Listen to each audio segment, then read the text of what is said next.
afternoon. My name is Steve Marcos. Unfortunately, we're here today to discuss an issue or discuss some tragic incidences that have occurred in Egypt overnight on what's meant to be a joyous occasion or a joyous day in our Coptic Church's calendar, being Palm Sunday and the entrance of Jesus into Jerusalem.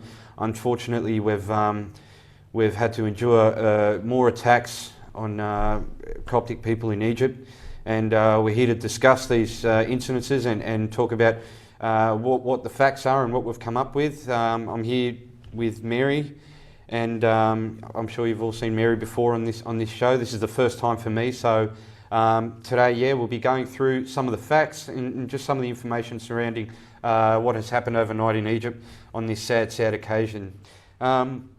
First of all, I'll just talk about the confirmed information and the facts that we've been able to come up with from different sources, including major news outlets like BBC, CNN, internationally and locally, more Channel 7, Channel 9, and Sky Local News.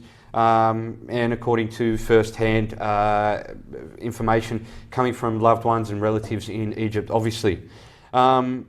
We can confirm that St. George Church in Tanta, 10 a.m. local time, endured the first bombing, which accounted for 27 dead and up to 80 injured. Hours later, in St. Mark's Cathedral in Alexandria, there was another bomb blast that went off. This accounted for 44 dead and up to 100 injured. Now, the most alarming part of this second bombing or second attack that happened was the fact that our beloved Pope Tewodros was inside praying the Mass at this time. In saying that, it's also very tragic that all our victims here are our Coptic brothers and sisters and Egyptian citizens, and it's very sad to hear that was their target, their fellow human being. It's just really sad. But we'll talk about some of the facts from the first two. I can also say that there have been unconfirmed reports about two other attacks on Christian churches. The third unconfirmed attack was against the Rome Orthodox Church, also in Alexandria, according to various sources, but then again it's unconfirmed at this point. And also the Anglican Church, which is also in Alexandria, again unconfirmed, but we have sources giving us information around that. We'll just go back to the first attack at St. George Church in Tanta. Happened at 10 a.m. local time. Feel free to jump in here, Mary. Apparently we heard that a man entered the church, a man or woman, it's unconfirmed who actually.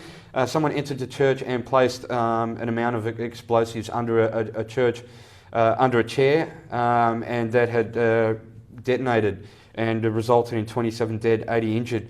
Do you have any facts or any other further information on that, Mary, that you can share with us? Look, so there's reports to say that the church, St. George Church in Tanta, actually received death threats or a threat of an imminent attack 10 days earlier before this happened. After what's been happening in El Arish by AUS in the Sinai, they said that Coptic Christians were their favorite prey. And so unfortunately we have expected this to come. I think it's Islamic extremists and IS calling card that when we are going to celebrate something joyous, they want to turn it into a state of mourning. So it's unfortunate that I think many parishioners going to worship that day at St. George had this inkling feeling that something was going to happen. And in stark contrast to that, they still went. So it's extremely saddening that this has happened. They did this knowing that the church was going to be full. It's Palm Sunday. That's an extremely important celebration in the Coptic calendar, as you know, and as a lot of us Australians know, when we go to celebrate Palm Sunday in church. And so the St. George Church in Tanta was packed. It was full of parishioners, and unfortunately from the images we're seeing, a lot of the victims who have passed seem to be men, deacons, and young children. So I'm not quite sure if that shows us where the bomb itself was placed in terms of where in the church, but unfortunately a lot of the deceased seem to be deacons, young men, and children. So it's extremely disheartening. Yeah, it's really sad. Just going on some of the things you were sharing with us, let's not forget, apart from that area you mentioned, receiving death threats, and the particular church receiving threats, there have been attacks.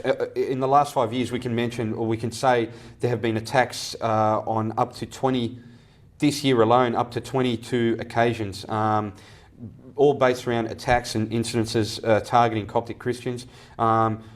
I'll just share with us 5 or 6 of those instances which resulted in mass death of Coptic Christians only in the last 5 years. If we can go back, 2016, we can't forget the most recent attacks of the Cathedral in Cairo, resulting in 25 dead. Also going back to 2014, the horrific images we've seen and the world saw regarding ISIS releasing a video of a mass beheading all Coptic Christian victims in Libya there. Also in 2011 in the Maspero tragedy. We can also look back at the 2011 attacks in St Mary's Church in Imbaba, Giza, again 15 dead. May 2011, Ain Shams in Cairo, Muslim mobs attacked a church with unconfirmed reports there of up to 10 dead. Now, in saying this has been an ongoing cause and aim, objective of the people with this type of mentality, or want to hold these type of views in Egypt.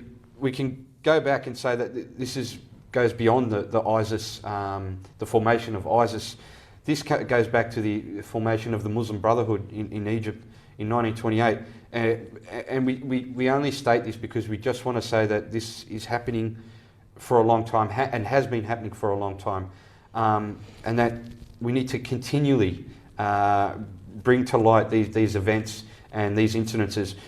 Now, in saying all of this, we do pride ourselves on being the Church of Martyrs and the persecuted church, but we still have a duty to bring to light every incident that happens and document it and share it with people, share it with the public, so they understand what type of persecution that we as a church go through. We came across some prominent leaders in the Australian community here, ranging from the Prime Minister to several ministers, local and state ministers.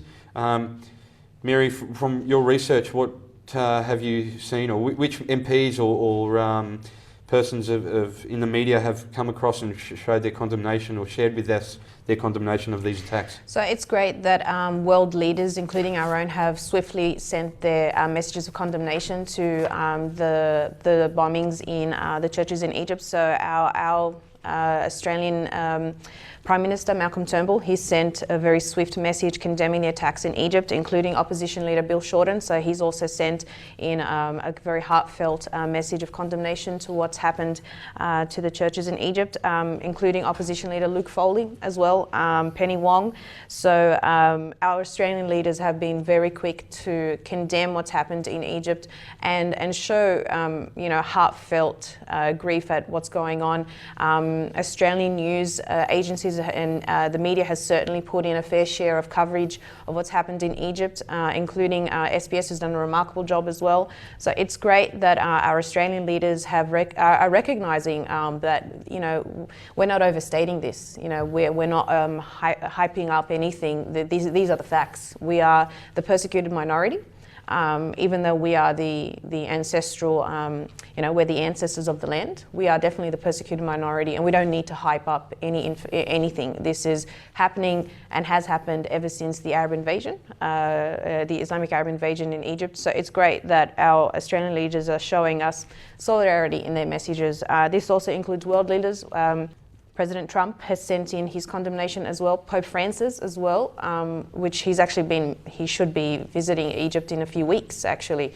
So I don't know if this is going to put a bit of a damper on his plans to come and visit Egypt, but he's definitely sent his swift a message of solidarity and comfort and condemnation that what's been happening in Egypt is it's disheartening. It's disheartening that people can't go to worship in their churches, a place that should be safe and a place that should be considered sacred.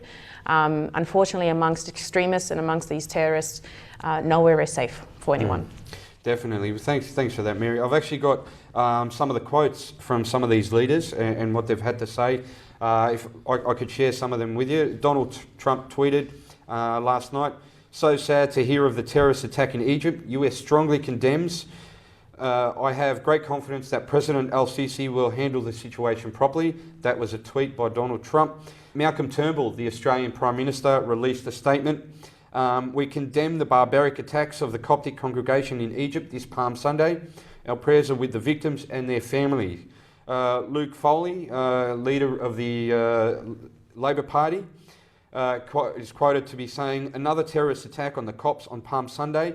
Australia must speak up, demand protection for this minority and their churches." Also, Peter Khalil, one of our own Coptic Christians, who is a Labor MP in Victoria, he released he did an interview on Sky News, which I urge you all to go onto his Facebook page and have a listen to that. It's a great interview, and well done to Peter Khalil on that. Also, Amba Suriel, Bishop Suriel in Melbourne, will be holding a press conference at 2 p.m. local time, Melbourne, Australia, at the Auto Tower. And he'll be holding a media conference there with several leaders of religious leaders there in Melbourne, to all the major media outlets of Australia and Melbourne there, which is good. Also, I can share some quotes from Penny Wong, who is the Labor Senator in South Australia. She's quoted to be saying, "Distressing news of church bombing in Egypt. Our sympathy to the victims and all affected, and thoughts with the Australian Coptic community." Bill Shorten, leader of the Labor Party, is quoted in a statement saying, "Labor utterly condemns the latest barbaric attack on Egyptian Coptic Christian community." He as well writes a long statement there, which is seen on his Facebook page and website. This is good to know that the Australian political leaders are helping and supporting our cause and bringing to light and acknowledging the persecution that our church goes through and has been going through since the beginning of the Arab invasion, as Mary mentioned before. I guess for me as a local youth here in Australia, and feel free to jump in here, Mary, at any stage, we generally ask ourselves, what can we do, or how can we show our support and do what we can, besides the obvious of prayer and fasting and allowing God to be in control of these situations. There are still things that we can do, in my personal opinion. I mean, it starts with knowing who your local and state MPs are. No matter what side of politics you sit on. This is not in favour of any political party or anything like that, as it's separate to what's going on at the moment. But despite what side you sit on, you can know who your local MPs are and state MPs.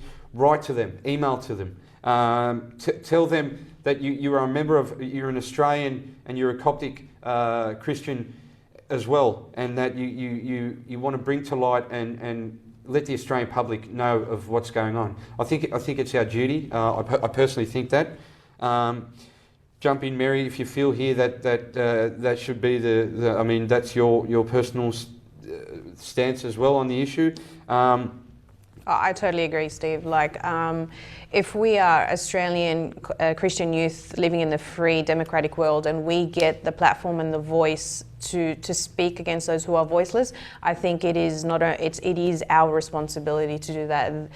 Christians in persecuted countries around the world, including our homeland Egypt, they don't have the voice, they don't have the platform. They know that they have that dhimmi status on them, where they are second class in every stance in life, whether it is schooling, in their schooling life in terms of education and university degrees, in terms of their working life, in everything.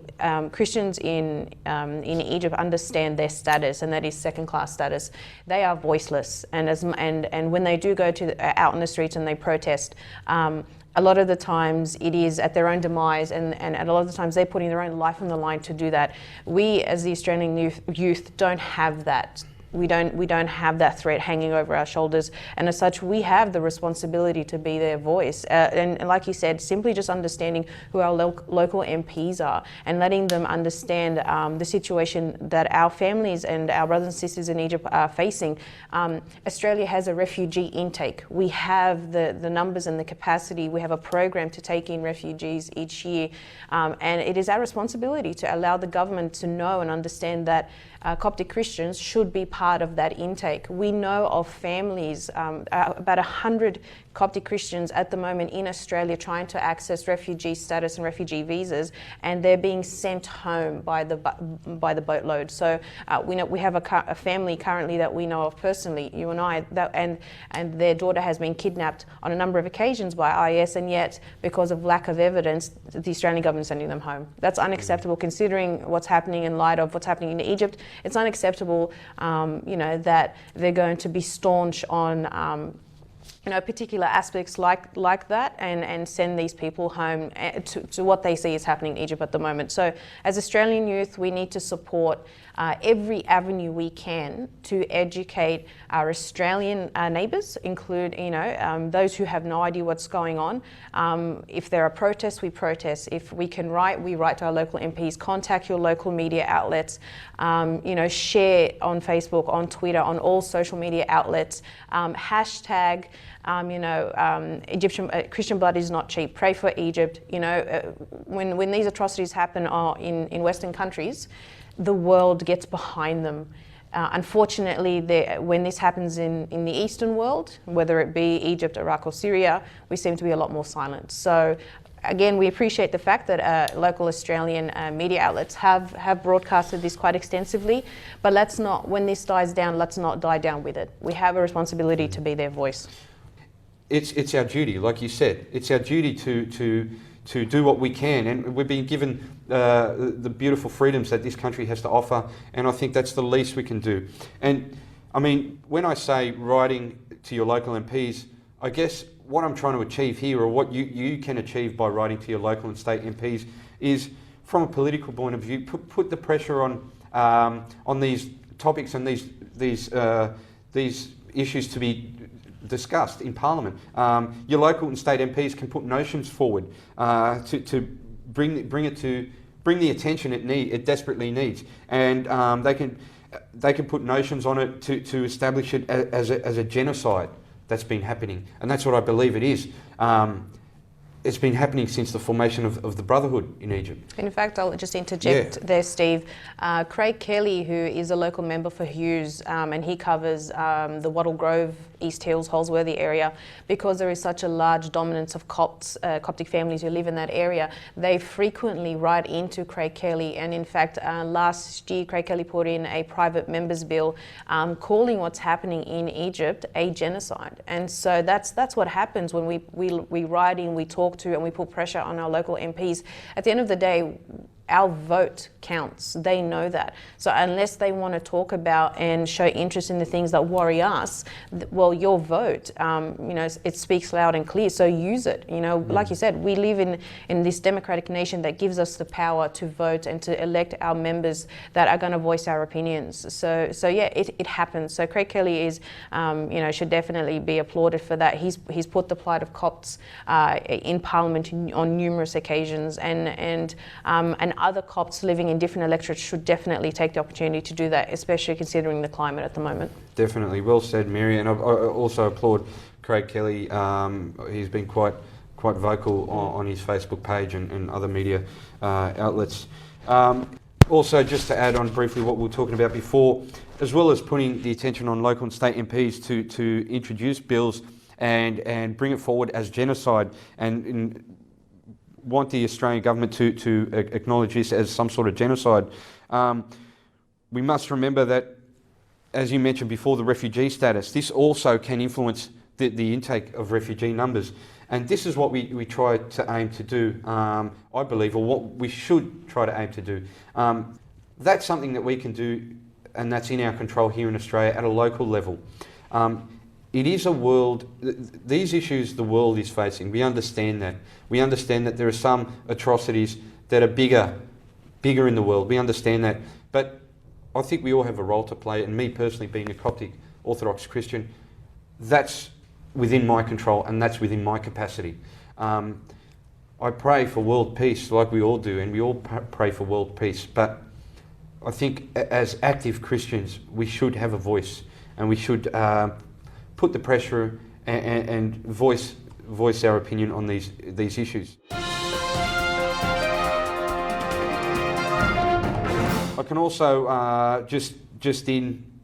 as we keep reading through the media outlets, there's been a lot of MPs who have come forward from all over Australia, which is good. Another one to mention, Michael Sukkar, who is a Liberal MP in Melbourne. He's quoted to be saying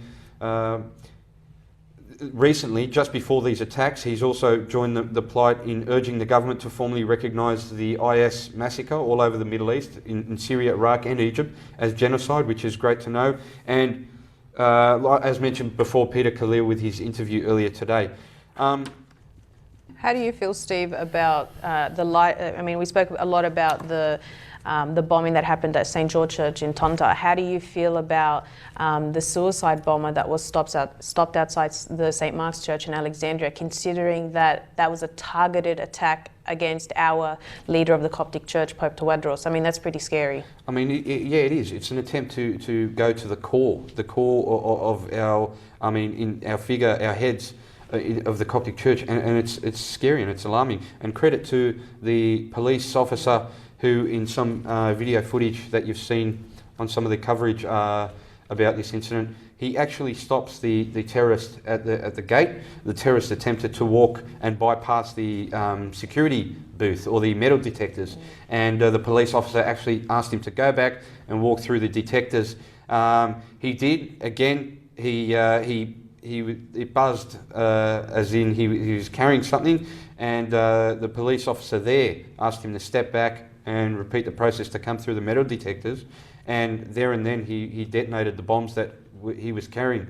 Credit to the people there at that gate who pretty much prevented what could have been a bigger atrocity and more deaths inside the church gates. I've seen some images of young children, mothers, elderly people who have been affected and who have sadly become martyrs from this, and it breaks my heart.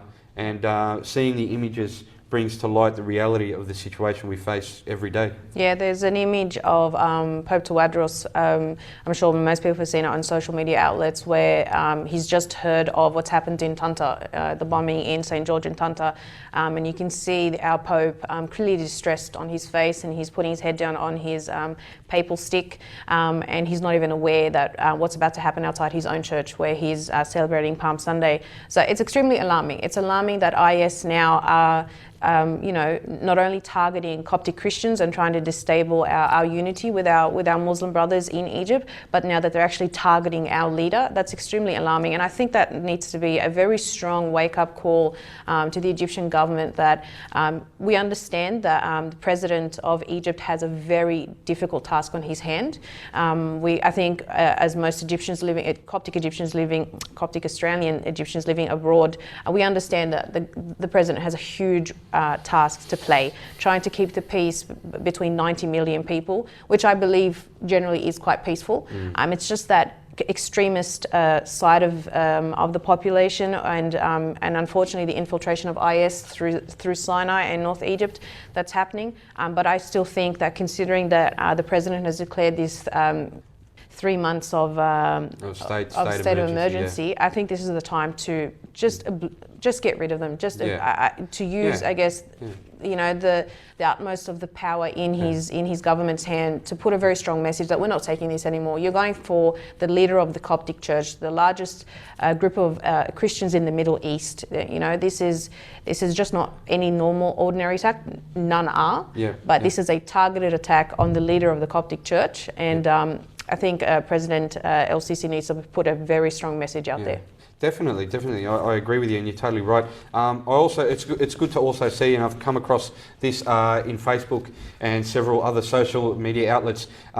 Major popular commentators in Egypt, Amr Adib and several others. So he's just the only name I remember at the moment. He has publicly condemned these attacks, and he's called it for what it is. And I think that's important too, Mary. And you just touched on that, which is good. It's important to call the facts for what it is. Yeah. I mean, generally, we do live in peace with our Muslim brothers and sisters, and we do show love and harmony and peace in coexisting with each other. But we need people and commentators like Amr Adib and several others. I'm sure there are others, I don't know, unless you do, Mary. I'm sure they voice their opinion, but we need youth leaders, we need spiritual leaders, we need religious leaders of all the faiths, all the denominations to come together. Anyone with a heart knows that this is a violation of human rights. Not only being Coptic Christian, not belonging to a certain religious group. This is basic human rights, and we all need to come together, and we all need to condemn these acts. We all need to call it for what it is. State the facts. This is a sect of the Muslim population interpreting their faith in whatever way they feel in justifying these attacks. This is wrong, and it's good that some of these popular commentators in Egypt are bringing this to light. And you did mention the president and the government stance. Recently, they have done a good job in attempting to protect the Christian minority, the Coptic indigenous minority in Egypt. But we need to do more, and we need to.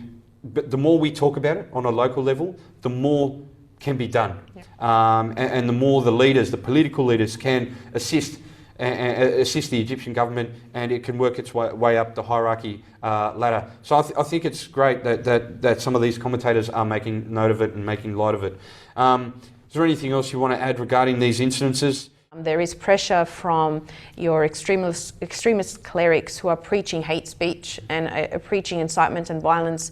And like I said, he calls it for what it is. You know, he said, Copts, every time this happens, Copts have been slapped on one cheek, they will turn around and give you the other cheek. But at what point can this continue to happen? People are losing their lives for going to church to worship. This would not be acceptable and hasn't been acceptable for anyone going to a mosque to pray, nor should it be. This is a blatant violation of human rights, where everyone should have safety in their place of worship. We're not asking for anything more than when we go to church to worship or to celebrate a celebration, that we do so in peace and safety, as what we would also expect for our Muslim brothers to do when they go to the mosque and they celebrate their variety of different festivities in their faith. So this is a tragedy not only for Copts and Christians, but this is a tragedy for all Egyptians, because again, Islamic State and Islamic extremism, they're putting a rift between Copts and Muslims, and we don't want that. Amr has said, till how long will we keep just bowing down and copying this on the chin? We thank God that Jesus is going to give us the strength to just keep going further and further and further. Not to say that we should take this lying down. I think, like you said, and we've reiterated earlier in the program, as Australians with a free voice, we have to keep fighting and be the voice of these voiceless people. So I take my hat off to Amr for doing that. I know it can't be easy for him as well to do this, considering his faith as well, but it needs to be said. And that's where you have touched on before, where we need Muslim leaders in Australia who have followings in Australia to stand up and condemn this. Whenever an atrocity happens in Iraq or Syria, around the world, against other Muslims, they'll be the first to stand up as to condemn that this is incorrect. At the end of the day, we are all humans, and as such we expect human rights. If this happens to Christians in Egypt, where some of these Muslim clerics are originally from, they need to stand up and condemn that and let their followings know that this is incorrect. Places of worship need to be safe. All human beings need to have a level of safety, considering their whatever religious status that they have. So my hat off to him and to all leaders that have condemned this. And it's distressing times. It's distressing times considering the time that we're in the moment, and truly we are in Passion Week. We very much feel that, yeah. Definitely. It's definitely a time in our church's calendar to get spiritually, to strengthen strengthen our spiritual journeys and get closer to God. I just want to touch on something else very briefly. You mentioned regarding refugees. We've got to remember some of the facts, and I'm sure a lot of our viewers out there know that the way the refugees the situation is handled there is they enter refugee camps in some of these high-risk areas and parts of the world. But we must remember, and the fact must be known, that a lot of the Christian minorities, especially if they're Coptic or any other Christian groups in Iraq, Syria, Egypt, and so forth in the Middle East, they don't actually get to go to these refugee camps because it is simply too dangerous for them. As you know, being in refugee camps, there's evidence of poverty and economic status and just the level of education. It's all walks of life. So those influences, together with being a minority Christian group or a minority group in general, put you at even a greater risk or greater danger to even get to those refugee camps. So a lot of these minorities and Christian groups don't even get the chance to join these camps. That's why they source to hide in monasteries and churches and friends and family and people who will hide them in their houses until situations calm down. That's why it is so important to bring this message to the public, and it is so important to tell as many people as you can. Do you have any comment on that, Mary? Look, I know that ACM has definitely tried to put in pressure on Julie Bishop and other ministers in the federal government level to understand exactly what you just said, the fact that we don't often get Christians going to these refugee camps, and as such they miss out on that Australian intake of refugees because simply it is just too dangerous for Christians and their families to go and be a part of to live in these refugee camps and wait for their number to come up. So it's difficult because they're discriminated in their homeland, they're discriminated at refugee camps, and so they're harbouring and trying to stay safe at families or in monasteries and churches, and as such they miss out on the formal process of becoming part of the refugee intake. So again, when you hear at the federal level incorrect or misinterpreted information, write in, call in.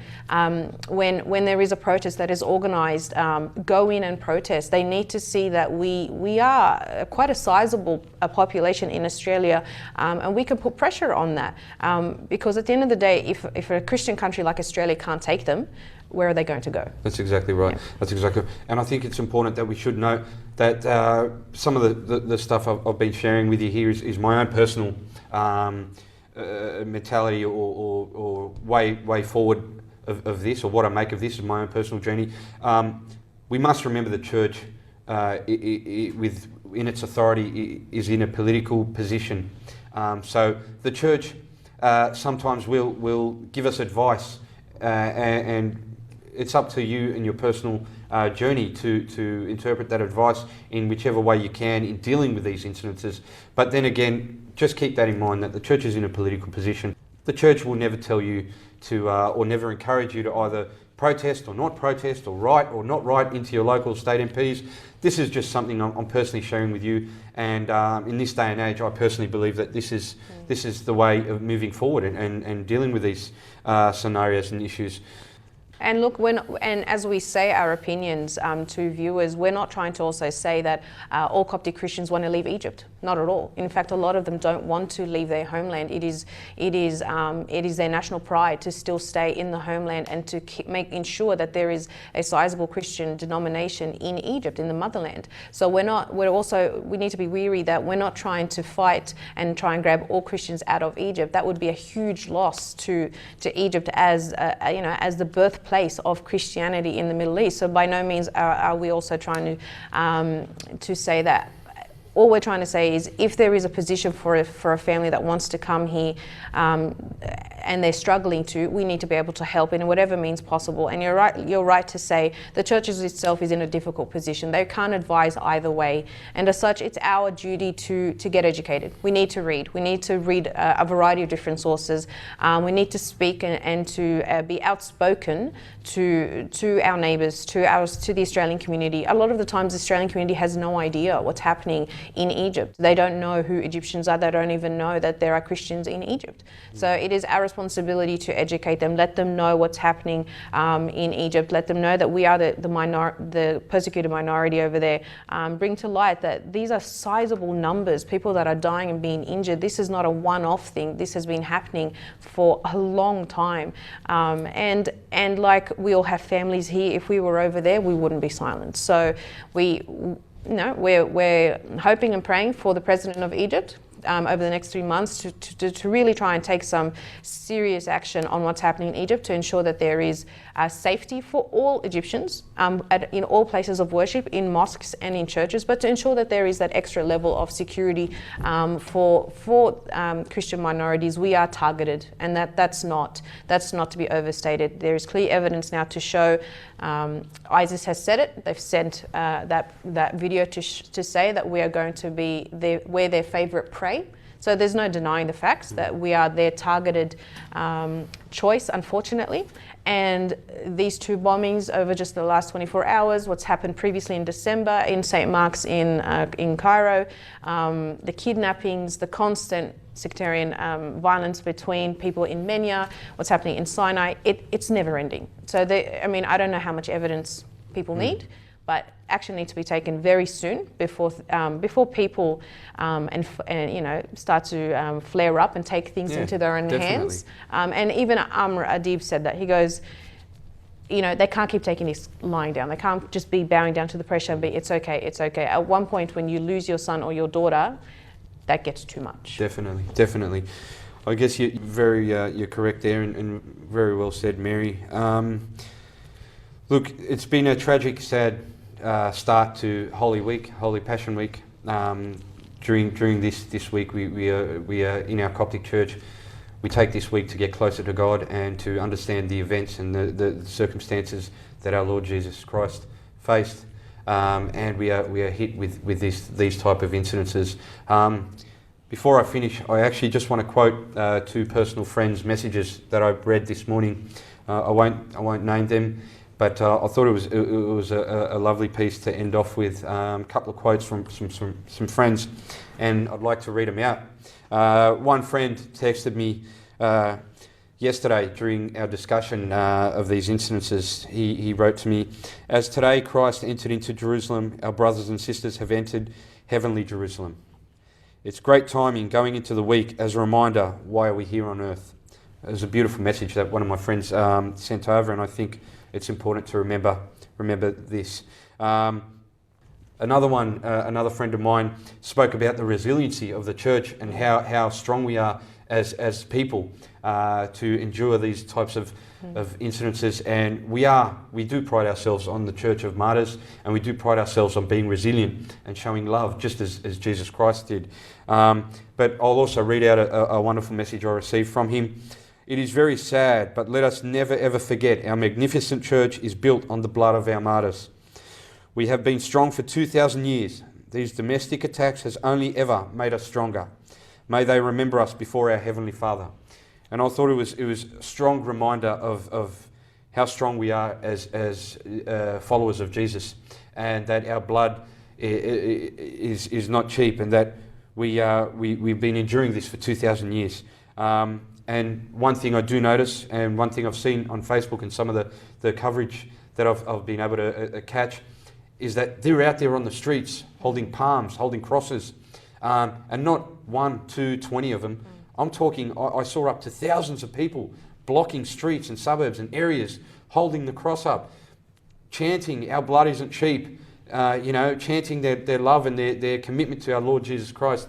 And this is beautiful to see, and this is a constant reminder of that if you follow Christ, and your heart's in it, you don't have any fear of this type of thing, and that you pride yourself on becoming a martyr and showing resiliency. And I thought that was a beautiful sight to see, and it gives me personally, faith and confidence in knowing that Jesus Christ is there, and He's alive, and I think it's beautiful and it's awesome to see. 100%. Like you said, we're resilient. If people are watching the funeral at the moment of those who have passed, those that have passed, it's like, I think a lot of us are tuning in, watching live the funeral at the moment. The church is packed. It's full of thousands of mourners, knowing that this can easily happen again. A bomber can walk straight through and just bomb them all again, but that doesn't stop them. When it's time to mourn, they will all mourn together.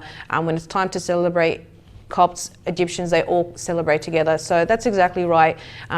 Bombs, they're going to kill our bodies, but like you said, we are the church of the martyrs. We've gone through this for so long. Our Lord has warned us that this is going to happen. But like your friend has said, like Jesus has entered Jerusalem yesterday, these martyrs have entered the heavenly Jerusalem. And in fact, my son, he was overhearing us talk yesterday, and we were weary what we were saying because he's only young. And so he said, "Mummy, why did they all die?" And I said, "They didn't die, they just went to heaven." So it's important that we remind our children who might be overhearing us talk or may be watching some of these things with us, that we be weary what they're seeing, but also to be weary of our tone. It's extremely saddening, very, very sad that this is happening and has happened time and time again. But for our young children to remember the legacy of what our church is built on. Yes, we're built on blood, but our blood can soak the ground and the soils, but forever our souls are going to be in heaven. So it is something that's going to give us strength. But again, be voice to the voiceless. Don't be disheartened. And I guess we're walking a very real Passion Week this year. Thank you, Mary. I guess that's all we have to say on these sad instances that have occurred. I guess we can sign off here by saying all the best in your journey during this Passion Week. May the focus be Jesus Christ, and may Jesus watch over all his children in the world. So thank you for your viewing, and all the best to you this Passion Week. And thank you to Mary. Thank you, Steve. All right, all the best. Thank you. Thank you.